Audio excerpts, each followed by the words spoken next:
தமிழ் அரசியல் கட்சிகள் என்று சொல்லிகள் பிரதானமாக தமிழ் தேசிய கூட்டமைப்பை தான் நாங்கள் பார்க்குறோம். சம்பூர் மக்கள் மீள குடியேற வேணும் என்ற போராட்டத்துக்கு ஆதரவு வழங்கிய வகையில் தமிழ் தேசிய கூட்டமைப்பை தான் நாங்கள் அனல் மின் நிலைய போராட்டத்துக்கான முதல் கட்டமாக அனல் மின் நிலைய போராட்டத்துக்கு ஆதரவை தேடுற முகமாக நாங்கள் அந்த கட்சியினுடைய தலைவர் அவருடைய இல்லத்தில் சந்திச்சிருந்தாங்க. அந்த சந்திப்புக்கு பிறகு அந்த சந்திப்பில் அவரோட காய்ச்சதில் இருந்து அவர் இந்த போராட்டத்துக்கு ஆதரவு தர தயாராக இல்லை என்றும் இந்தியாவை சங்கடப்படுத்த முடியாது என்று சொன்னது பிறகு எங்களுக்கு வேறு வழி இல்லாமல் தான் மக்கள் போராட்டங்களை கொண்டு வர வேண்டி இருந்தது. ஆனாலும் தமிழ் தேசிய கூட்டமைப்பில் அங்கம் வகிக்கிற தமிழரசு கட்சியினுடைய உள்ளூர் கிளை மூதூர் கிளை இந்த போராட்டத்திற்கு தன்னுடைய ஆதரவை வழங்கி இருந்தது. உள்ளூரிலே இருக்கக்கூடிய விஷயமாக மூதூரிலே இருக்கக்கூடிய மாகாண சபை உறுப்பினர்கள் இந்த போராட்டத்துக்கு ஆதரவு வழங்கியிருந்தாங்க. முக்கியமாக முஸ்லீம் காங்கிரஸினுடைய திருவாடர் லாயிர், தமிழரசு கட்சியினுடைய திரு நாகேஸ்வரன், திரு ஜனார்த்தனன் போன்றோர் இந்த போராட்டத்திற்கு தங்களுடைய ஆதரவை எல்லா வழிகளிலும் தந்திருந்தார்கள். அது கட்டாயம் இங்கே சொல்லப்பட வேண்டியது. ஆனாலும் இந்த போராட்டத்தினுடைய ஒரு முயற்சியாக திரு நாகேஸ்வரன் அவர்களால் கிழக்கு மாகாண சபையிலே இந்த அனல் மின் நிலையத்துக்கு எதிராக கொண்டு வரப்பட்ட தீர்மானம் 3 மாதங்களாக இழுத்தடிக்கப்பட்டிருந்தது. அதற்கு மிக முக்கிய காரணமாக நாங்கள் தமிழ் தேசிய கூட்டமைப்பின் தலைமையை சொல்ல வேண்டும்.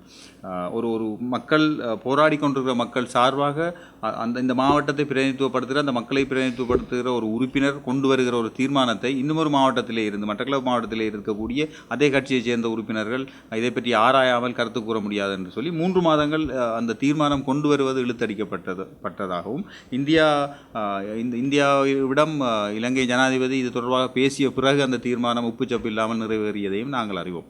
ஆகவே ஒரு மக்கள் போராட்டம் சார்ந்து அந்த மக்களுடைய நியாயமான கோரிக்கைகள் சார்ந்த சிந்தனைகள் தமிழ் தேசிய அரசியல் மட்டத்திலே மிக மோசமாக கையாளப்பட்டதாகத்தான் நாங்கள் கூறுகிறோம். இலங்கை இது இந்தியாவினுடைய நலன்களை தாண்டி மக்களுடைய இருப்பு சார்ந்த விடயம். இந்தியா எங்களுடைய நட்பு நாடு என்கிற வகையிலே இந்தியாவிடம் தமிழ் தேசிய கூட்டமைப்பு இது தொடர்பாக பேசியிருக்க வேண்டும். மக்களுடைய பிரச்சனை இது. மக்கள் 30 வருட காலமாக யுத்தத்தால் இடம்பெயர்ந்திருந்தவர்கள் என்கிற வகையில் இந்த பிரச்சனை சம்பந்தமாக தமிழ் தேசிய கூட்டமைப்புடைய தலைமை கட்டாயமாக இந்தியாவிடம் பேசியிருக்க வேண்டும். இந்த அனல் மின் நிலைய திட்டத்தை நிறுத்தி புதுப்பிக்கத்தக்க சக்தி அல்லது சுற்றாடலை அல்லது மக்களின் வாழ்வியலை பாதிக்காத ஏதாவது வேறு மின்சார உற்பத்தி திட்டத்தை பற்றி அவர்கள் பிரஸ்தாவித்திருக்க வேண்டும் என்று நாங்கள் இந்த இடத்திலே சொல்லியிருக்கிறோம். பசுமை திருவோணமலை அமைப்பு பற்றி இந்த இடத்தில் தெளிவுபடுத்துவது சிறப்பானது. பசுமை திருகோணமலை ஒரு அரசியல் களப்பெற்ற மக்கள் போராட்டக்குழு. அரசியல் களப்பெற்ற என்ற வார்த்தையை நாங்கள் நிச்சயமாக பயன்படுத்த விரும்புகிறோம். என்னென்னு சொன்னால் எல்லைகளற்ற ஒரு மக்கள் போராட்டத்தை முன்னெடுக்க வேண்டும் என்று யோசிக்கிறோம். இந்த போராட்டத்துக்கும் எல்லைகள் இருக்கக்கூடாது என்று யோசிக்கிறோம். எந்த தடைகளும் இல்லாத ஒரு மக்கள் போராட்டக்குழு. ஆனால் பசுமை திருவோணமலையில் இருக்கிற ஆட்களுக்கு தனிப்பட்ட அரசியல் அபிலாஷைகள் இருக்கிறதுக்கான வாய்ப்பு இருக்குது. ஒரு அமைப்பாக நாங்கள் அரசியல் நீக்கம் செய்யப்பட்ட அமைப்பு தேர்தல் அரசியலுக்குள்ளே போகிறதில்லைன்றது மிக முக்கியமான கொள்கையாக இருந்தது. இந்த போராட்டத்தின் ஆரம்ப காலகட்டத்தில் எங்களோட சேர்ந்து இயங்கின 2 மிக முக்கியமான போராளிகளை நாங்கள் தேர்தல் அரசியலுக்குள்ளே உள்ளே போனதால் இழந்திருக்கிறோம். முக்கியமாக சொல்லப்பட வேண்டியவர் தமிழ் தேசிய மக்கள் முன்னணியுடைய திருமலை பொறுப்பாளராக இருக்கிற திரு ஸ்ரீ ஞானேஸ்வரன் அவர்கள். அவர் இந்த பசுமை திருவோணமலையினுடைய ஆரம்ப கட்டத்தில் மிக முக்கிய போராளியாக தன்னை இனங்காட்டியவர். இன்னொருவர் அருண் ஹேமச்சந்திரா, அவரும் மிக தீவிரமான இயங்குதளத்தை கொண்டிருந்தவர். இருவரும் தேர்தல் அரசியலுக்குள்ளே போன காரணத்தினால் பசுமை திருவோணமலை அமைப்பினுடைய செயற்பாடுகளிலிருந்து அவர்கள் வெளியேற வேண்டிய ஒரு நிர்பந்தம் ஏற்பட்டது. இது பசுமை திருவோணமலையில் இருக்கக்கூடிய அனைவருக்கும் பொருத்தமானது. அதேவேளை இந்த அமைப்பு இந்த வெற்றியினுடைய விளைச்சலை அனுபவிக்கப் போவதில்லை. இந்த வெற்றியினுடைய விளைச்சல் மக்களுக்கானது. ஏற்கனவே நண்பர் கேட்டது போல எங்களோட அடுத்த வேலை திட்டமாக பசுமை திருவோணமலை அமைப்பு தொடர்ச்சியாக எப்படி சம்பூர் அனல் நிலையத்துக்கு எதிரான மக்கள் போராட்ட குழுக்களை ஏற்படுத்தி இந்த போராட்டங்களை முன்னெடுத்ததில் வெற்றி கண்டதோ அதேபோல் இலங்கையினுடைய எல்லா இடங்களிலும் சுற்றுச்சூழல் சார்ந்து இருக்கக்கூடிய பிரச்சனைகளுக்காக குரல் கொடுக்கும். அதேபோல் திருவோணமலையிலே இருக்கக்கூடிய அபகரிக்கப்பட்ட நிலங்கள் தொடர்பாக பாதிக்கப்பட்ட மக்கள் தொடர்பாக ஒரு அமைப்பை கட்டி எழுப்புவதற்கான ஒரு நீண்டகால குறிக்கோளுடன் நாங்கள் செயற்பட்டு கொண்டிருக்கிறோம். பாதிக்கப்பட்ட மக்களுக்காக குரல் கொடுக்கிற மக்கள் அரசியலை நாங்கள் பேசிக்கொண்டு தான் இருப்போம். ஆனால் தேர்தல் அரசியல் பற்றி பசுமை திருவோணமலை தேர்தல் அரசியல் நீக்கம் செய்யப்பட்ட ஒரு அமைப்பு. அபிவிருத்திக்கு எதிரான ஆக்கள் இல்லை. நாங்கள் இந்த நாட்டினுடைய அபிவிருத்திக்கு எதிரான அமைப்பு நாங்கள் இல்லை.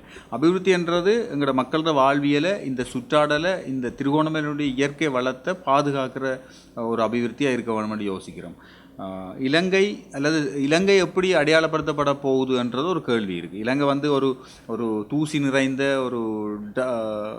ஒரு டஸ்ட் நிறைந்த ஒரு சுற்றுச்சூழலை உலகுக்கு காட்ட போதா, அல்லது திருவோணமலை மாதிரி இயற்கை எழில் கொஞ்சுற இந்த இயற்கையான கடல்சார் உயிரினங்களை கொண்ட அல்லது இயற்கை துறைமுகத்தை அப்படியே காப்பாற்றி இன்னொரு அடுத்த தலைமுறையை கொண்டு போவதான்னு தான் இங்கே இருக்கிற கேள்வி. இந்த எந்த அபிவிருத்தி திட்டங்களும் இப்போ இருக்கிற இந்த இயற்கை சமநிலையை பாதிக்காத வகையில் இருக்க வேண்டும் என்றும், இதுக்கு எதிரான எந்த அபிவிருத்தி திட்டங்களை பற்றியும் பசுமை திருவோணமலை குரல் எழுப்பி வரும். இன்றைக்கு இருக்கக்கூடிய ஏற்கனவே அமைக்கப்பட்டிருக்கிற தொழிற்சாலைகளால் ஏற்படுற பிரச்சனைகளை குறைக்கிறதுக்கான நடவடிக்கைகளை பசுமை திருவோணமலை மேற்கொள்ளும். சம்பூர் அனல் மின்நிலையத்துக்கு எதிரான போராட்டம் ஆரம்பித்ததுக்கு பிறகு இன்றைக்கு நுரைச்சோலை அனல் மின் நிலையத்தை பற்றின ஒரு தேசிய பார்வை வந்திருக்கு. அதுக்கு எதிரான வழக்கு போகுது.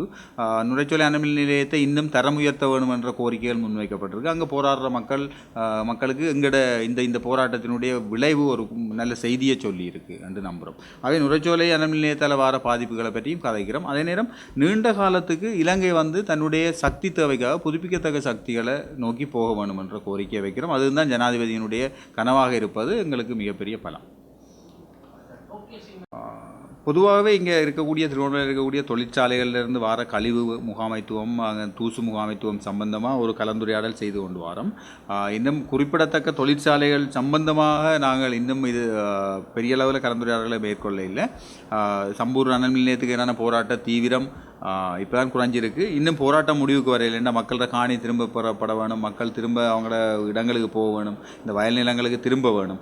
ஆகவே இது ஒரு நீண்ட பயணம் இருக்குது. அதிலேயும் மக்கள் மீது இப்போ போடப்பட்டிருக்க வழக்குகள் சம்பந்தமாக வேலை செய்ய வேண்டியிருக்கு.